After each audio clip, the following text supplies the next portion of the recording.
In 2007, an old man named Ronald Reed passed away in a small town in Vermont. He'd worked as a gas station attendant and janitor his whole life. Quiet. Humble. Always in worn-out clothes, fixing things with duct tape. Everyone thought he lived in poverty. When he died, his will revealed something unbelievable. He'd quietly accumulated over $8 million. Most of it went to a public library and a local hospital. His neighbors were stunned. How could someone who seemed to have so little die that wealthy?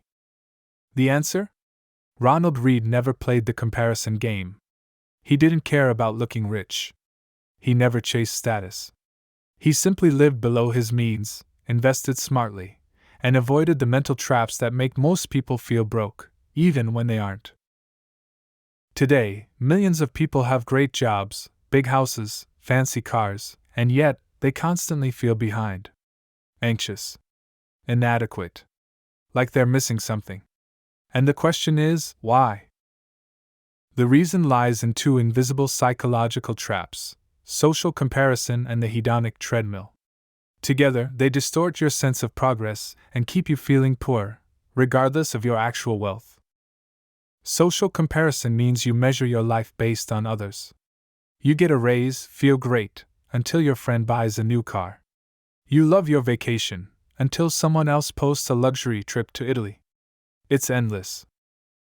The hedonic treadmill is even more subtle. It's your brain's ability to adapt to improvements. That raise? That house upgrade?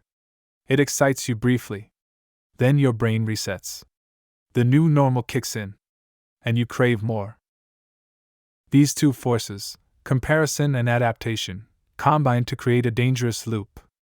You upgrade your life, adapt quickly, compare constantly, and feel like you're still falling behind. So you chase the next thing. That's why even people earning six figures feel broke. Because feeling wealthy isn't just about what you have. It's about your perception. And your perception is constantly being hijacked. Here's the mistake most people make. They assume that feeling poor means they are poor. And that belief leads to irrational behavior, spending to escape the feeling, not actual necessity. Try this thought experiment. Imagine that tomorrow, everyone in the world earned exactly what you do. No billionaires. No influencers. No one richer than you. How would you feel? Chances are you'd feel fine. Maybe even successful. That's because your sense of enough is mostly based on your social surroundings, not objective reality. It's about reference points, not actual wealth. Now consider this: your Instagram feed, your YouTube suggestions, your daily media exposure, all of it is showing you the richest, flashiest 0.01% of the world. And your brain absorbs it like it's normal.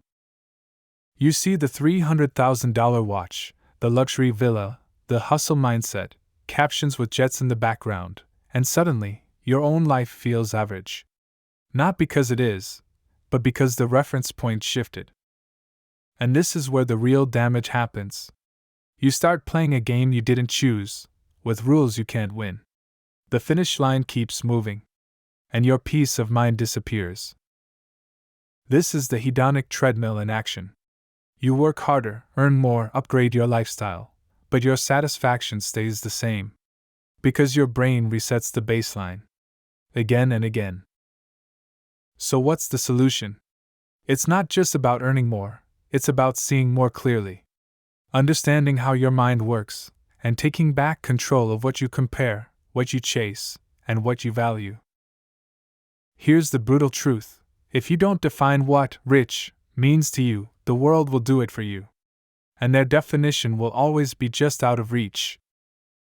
And hey, if this video is shifting how you think about wealth, do this right now. Hit the like button, subscribe to the channel, and share it with a friend you want to get rich with, not just financially, but mentally too. That's what Rich Mind Lab is here for. Now let's get practical. There are 3 moves you can start making today to escape the poverty mindset, even if your income stays the same. First, change your scoreboard. Compare your life to your past self, not your neighbor. Are you more stable than last year? Are your habits improving? That's what progress looks like. Second, clean your inputs. If your feed is full of curated flexing that makes you feel behind, clean it up.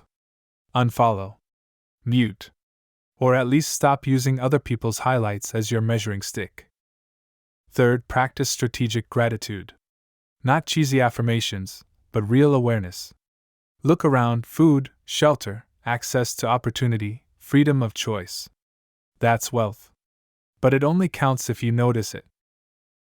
Important: gratitude doesn't mean complacency. It means peace with the present while building for the future. It's the mindset that allows ambition without anxiety. Want a powerful habit? Once a month, list everything that's improved in your life, financially, emotionally, personally. Track your real gains.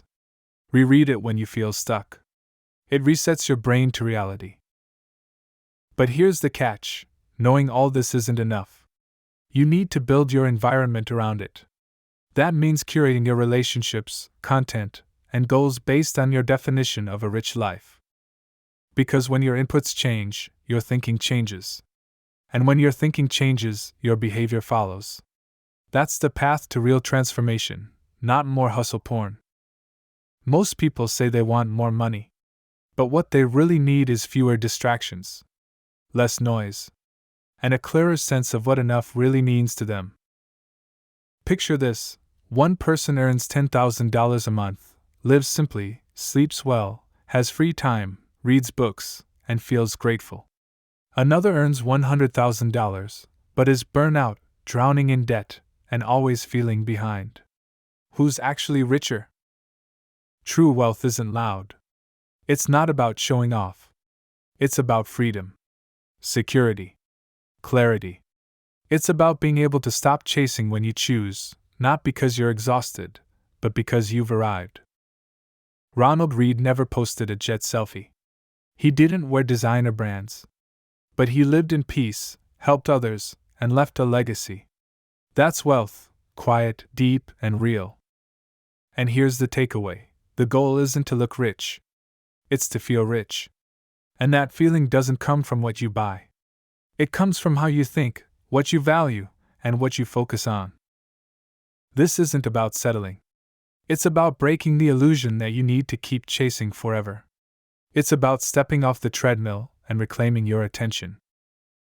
If you're watching this with a roof over your head, food in the fridge, internet access, and freedom to choose your path, you're already ahead of most people on this planet.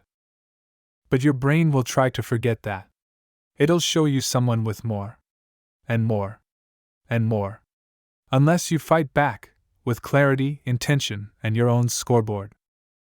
A rich life starts when you shift your perception, not just your paycheck. When you stop chasing someone else's finish line, and start playing your own game. So the next time you feel behind, ask yourself, behind who? Compared to what? Then breathe. Recenter. And remember, the feeling of wealth is built, not bought. You don't need to look rich. You need to feel rich. And that starts now.